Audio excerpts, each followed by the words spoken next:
Apa kabar semua? Kali ini King Mupi akan menemani kamu dengan menceritakan alur film Bad Guys. Film ini menceritakan sekelompok narapidana dan detektif gila bekerja sama dalam upaya mencari para tahanan yang kabur dalam insiden kecelakaan bus tahanan yang terguling. Tak usah berlama-lama, mari kita simak cuplikannya. Di awal film diperlihatkan pembantaian gangster dalam satu malam yang menewaskan ketua geng. Kemudian para anak buahnya pergi berkhianat karena takut dibunuh. Di dalam penjara kita diperkenalkan seorang ketua gangster yang ditakuti. Dia bernama Pak Wong Chul. Saat Wong sedang menjahit, rupanya dia merasa terganggu dengan keributan yang terjadi. Kemudian dia pergi untuk melihat, rupanya ada anak baru yang bernama Go Yo-sung terlibat dalam perkelahian. Yo-sung merupakan polisi yang dihukum karena telah membunuh seorang penjahat. Polisi yang berjaga hanya bisa melihat ketakutan. Mau tak mau, Wong Chul pun turun tangan untuk melerainya.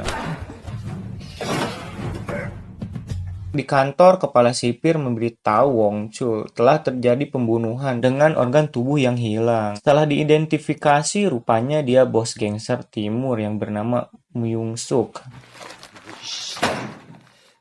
Myung Suk merupakan rekan bos Wong Chul sebagai gangster wilayah timur. Selama Wong Chul di penjara, Myung Suk sering mengunjungi bosnya. Kepala sipir memberikan cuti hukuman penjara selama 2 hari untuk pergi melayat almarhum Myung Suk. Setelah itu, Wong Chul pergi menemui detektif Oh Go-tak untuk menanyakan apa yang terjadi pada Myung Suk. Di sana terlihat detektif yang dijuluki anjing gila itu terkena kanker mematikan, sehingga tidak banyak bercerita. Dia hanya memberikan dokumen dan menyerahkan Wong Chul untuk menemani Myung Hee, karena Myung sedang menyelidiki geng pusat. Wong Chul kemudian menelepon Myung Hee untuk mengajak bertemu di depan kantor polisi. Myung Hee yang sedang ikut mengawal para tahanan sempat terhenti untuk mengisi bahan bakar bus tahanan. Terlihat di sana juga terdapat tahanan yang bernama Jessica, sedang menghilangkan barang bukti di toilet. Jessica dihukum karena memiliki situs judi ilegal.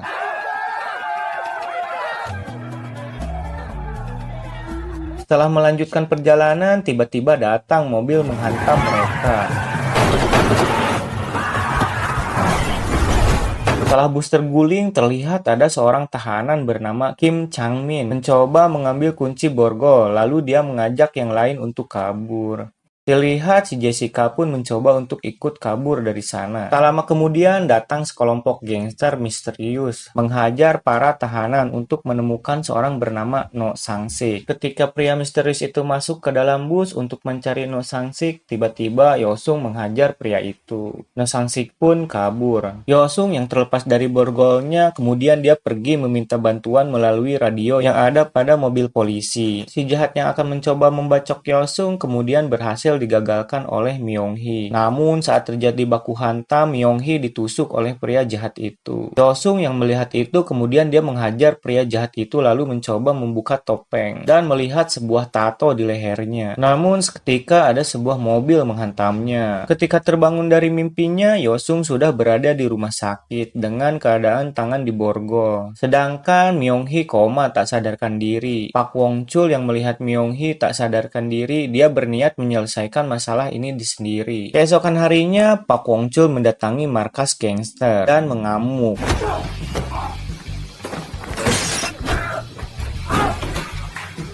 Salah seorang dari mereka dicekik dan ditanyai keberadaan bosnya. Dia menjawab bosnya bernama No Sang-sik, sedang dipenjara, dan dia juga memberitahu bahwa geng timur dan geng pusat baru saja bersatu. Di sana terlihat Jessica menyamar sebagai dokter dan menelepon seseorang untuk membuatkan paspor agar bisa kabur ke luar negeri. Di kantor polisi, seorang yang bernama Dong Seo menemui Pak Kepala yang bernama Hyung Moo. Dia memberitahu atasannya bahwa para tahanan yang kabur telah berhasil ditangkap. Namun tersisa 3 tahanan lagi dan yang wanita si Jessica tiba-tiba menghilang. Dong Chul juga menginformasikan kelompok misterius yang menggulingkan bus waktu itu rupanya mencari bos gangster yaitu No Sang-sik. Hyung Moo lalu menyuruhnya untuk pergi dan segera menangkap ketiga tahanan yang berhasil kabur itu. Saat pergi, Dongchul bertemu dengan Oh Gotak. Namun, Gotak menghiraukannya lalu menemui Hyungmu. Gotak meminta menjelaskan apa yang terjadi. Di sana, Yongmuk menjelaskan, geng pusat merupakan geng yang sangat kejam, namun bos utama bukanlah No Sansik, melainkan pemodal besar. Selama No Sansik di penjara, ada upaya pembunuhan terhadap dirinya karena memiliki buku besar rahasia. Mendengar hal itu, Gotak mencurigai ada pengkhianat di dalam polisi. Di sebuah kafe, Dongchul bercerita, dahulu detektif Gotak membuat tim investigasi bersama para narapidana. Yang pertama ada Pak Wongchul, dia dijuluki si tangan besi, karena suka mematahkan kepala lengan musuhnya. Kedua, Oh Gotak, yang dikenal sebagai si anjing gila, karena setiap musuhnya tidak diperlakukan sebagai manusia. Ketiga, Myungmu, detektif wanita yang tak mudah disuap dan ditipu. Keempat, Jung Tae-so, dikenal sebagai mesin pembunuh. Dongchul menjelaskan bahwa mereka mampu menyelesaikan misi dalam 1 hari, sehingga dia bergegas mengajak temannya untuk segera menangkap para tahanan yang kabur, sebelum para 4 legenda itu turun tangan. Di rumah sakit, Yosung yang sedang menjenguk detektif Myung-hee, tiba-tiba Gotak datang dan menginterogasi Yosung. Semasa menjadi detektif, rupanya Yoksung dituduh membunuh penjahat, korupsi, dan memotong gaji. Di sana Oh Gotak mengajak Yosung untuk masuk ke tim investigasi untuk menangkap para tahanan yang kabur. Kemudian Oh Gotak menjanjikan pengurangan hukuman penjara 5 tahun. Mendengar hal itu, Yosung pun menyetujuinya. Gereja tua sebagai markas mereka berkumpul, lalu datang Pak Wongchul sendirian. Karena rekan terdahulunya Taesung yang sedang dipenjara menolak ikut karena ingin tobat. Karena Pak Wongchul terus berdebat dengan Yosung, Gotak langsung menjelaskan target pertamanya, yaitu Pak Sung Tae, seorang psikopat pembunuh berantai yang dijatuhi hukuman mati. Yang kedua ada Kim Chang-min, seorang narapidana kasus perampokan dan pemerkosaan. Sebelumnya dia berhasil kabur dari penjara. Ketiga, No Sang-sik, seorang ketua gangster yang berhasil menguasai setengah daratan Korea, serta memiliki daftar rahasia kejahatan mafia Yakuza. Keempat ada Jessica, dia dihukum karena melakukan penipuan dan memiliki situs judi ilegal. Di sana Pak Wongchul mengenal Jessica, rupanya dia teman Chuljo. Di malam hari mereka pergi mencari Chuljo untuk mencari informasi tentang Jessica. Tepat di rumah makan, Chuljo sedang membuat kerusuhan dengan menagih uang keamanan. Di sana dia juga mengusir para pengunjung. Saat mengusir orang terakhir, wow, ternyata orang itu Wongchul, bos yang ditakuti para preman. Melihat hal itu, Cholju langsung kaget dan lari ketakutan. Namun dengan santainya Wongchul mendobrak semua pintu yang dikunci Cholju, lalu menanyakan keberadaan Jessica. Cholju yang tidak mengaku lalu menyerang Wongchul. Di sana pun Wongchul meninjunya hingga pingsan. Keesokan harinya mereka memanfaatkan Cholju untuk menemukan Jessica dengan memberikan paspor yang diminta sebelumnya. Cholju yang terlihat gugup, Jessica mulai curiga bahwa dirinya telah dilaporkan ke polisi. Tak lama kemudian, Wongchul dan Gotak datang. Jessica yang melihat mereka spontan menjadikan Cholju sebagai sandera, lalu kabur. Dengan santai mereka menangkap Jessica lalu membawa ke markas. Saat Jessica hendak dibawa ke kantor polisi, dia sempat menyela bahwa dirinya mengenal Kim Chang-min. Lalu Gotak berpikir untuk merekrutnya masuk ke dalam tim investigasi. Setelah panjang lebar menceritakan tentang Chang-min, Jessica memberitahu bahwa ada satu cara untuk menemukan Chang-min, yaitu dengan pacarnya. Tak menunggu lama, mereka langsung pergi untuk menemui pacar Kim Chang-min, yaitu Choi Soo-mi. Di sana, Jessica memberitahu Soo-mi bahwa dirinya sedang dimanfaatkan karena banyak korban wanita yang ditipu oleh Chang-min. Mendengar hal itu, Soo-mi mengajak mereka ke tempat persembunyian Chang-min. Saat Soo-mi menemui Chang-min, dia memberitahu bahwa dirinya telah melaporkan ke polisi. Mendengar hal itu, Chang-min pun kabur.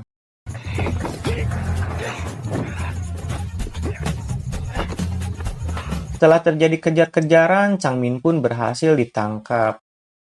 Namun saat Wongchul hendak membawa Changmin, tiba-tiba Dongsul datang merebut Changmin dengan curang agar dia bisa naik jabatan. Di malam berikutnya, Wongchul pergi mengintai mantan anak buahnya yang sedang mabuk berat, lalu membawanya pergi untuk diinterogasi mengenai siapa sebenarnya bos pusat dan pelaku pembunuh sahabatnya. Tak lama kemudian datang para anak buahnya. Di sana Chunho berkhianat dan menyuruh anak buahnya untuk menghajar Wongchul. Saat Wongchul hendak mengejar Chungho yang kabur, tiba-tiba datang Jessica dan Yosung menjemput Wongchul. Mereka bertiga kemudian datang ke kantor polisi untuk menemui Changmin yang sedang diinterogasi oleh Dongchul. Di sana, Yosung menanyakan keberadaan No Sang-sik. Sempat tak memberitahu, kemudian Jessica datang dan menghajarnya. Changmin pun memberitahu sebelumnya No Sang-sik sempat terlihat di terminal. Di malam yang sama, psikopat Pak Sung-tae sedang menghajar polisi secara brutal.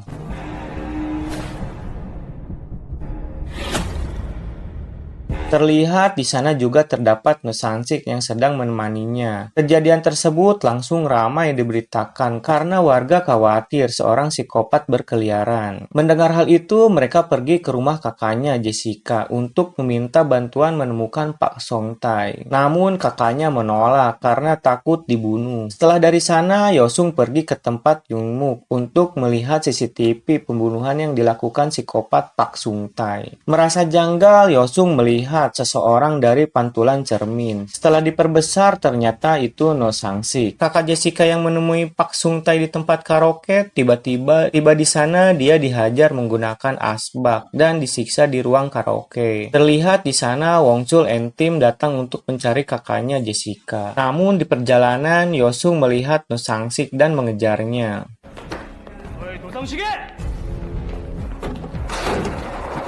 Jessica yang tiba di sana, dia kesulitan untuk menyelamatkan kakaknya yang karena pintunya dikunci.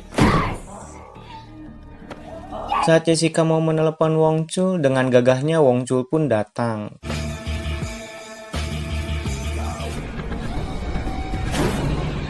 Tanpa basa-basi, dia langsung mendobrak pintu lalu meremukan tubuh Pak Sung-tae.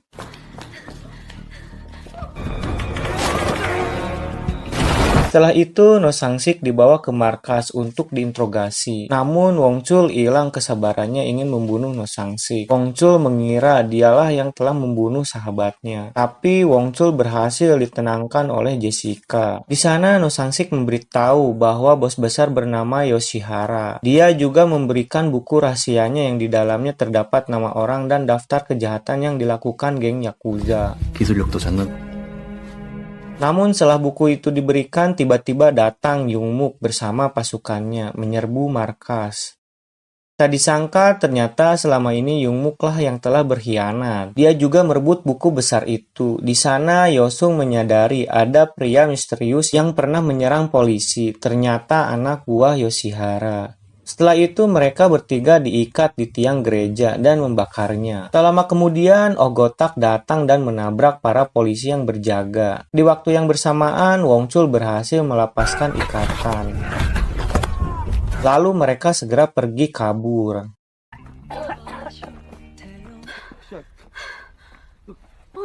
Lalu datang Dongchul bersama polisi lainnya untuk menolong. Di sana juga Dongchul memberitahu bahwa pabrik boneka adalah lokasi markas geng pusat. Mereka berempat pun segera pergi menuju ke sana. Di tempat lain terlihat Jungmook menyerahkan No Sang-sik dan buku besar itu pada bos Yakuza Yoshimura. No Sang-sik pun langsung dihajar oleh si bos karena telah berkhianat.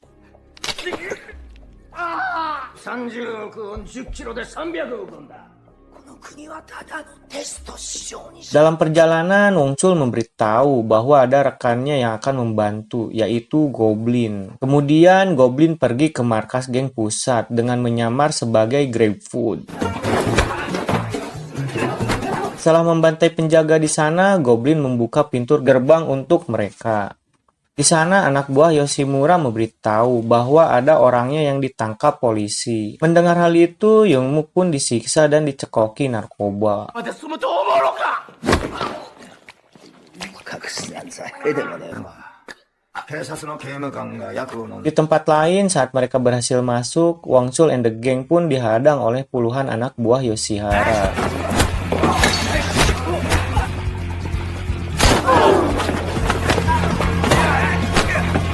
Ketika mau melanjutkan perjalanan, Wang Chul mengunci pintu lalu menyuruh detektif Oh Gotak dan Yoksung segera melanjutkan mencari Yoshimura. Tiba di atas, Oh Gotak langsung menembak para preman itu. Tak lama kemudian, si pria misterius pun datang.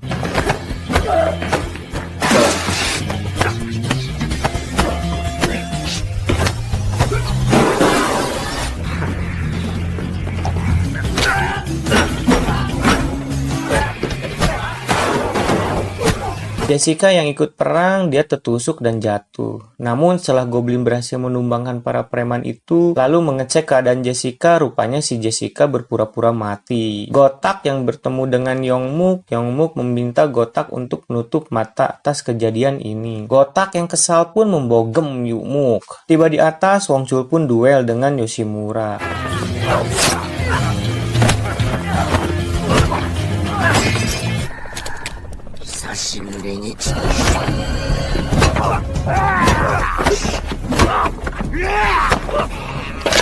Setelah Yoshimura dan anak buahnya dikalahkan, tiba Dongsul bersama para polisi datang ke lokasi untuk membereskan semua kekacauan. Gotak yang sedang dirawat di rumah sakit, Wang Chul and the gang memberikan buku rahasia milik Yoshimura itu. Yosung memberitahu di dalamnya banyak catatan kejahatan para petinggi yang terlibat. Film pun tamat.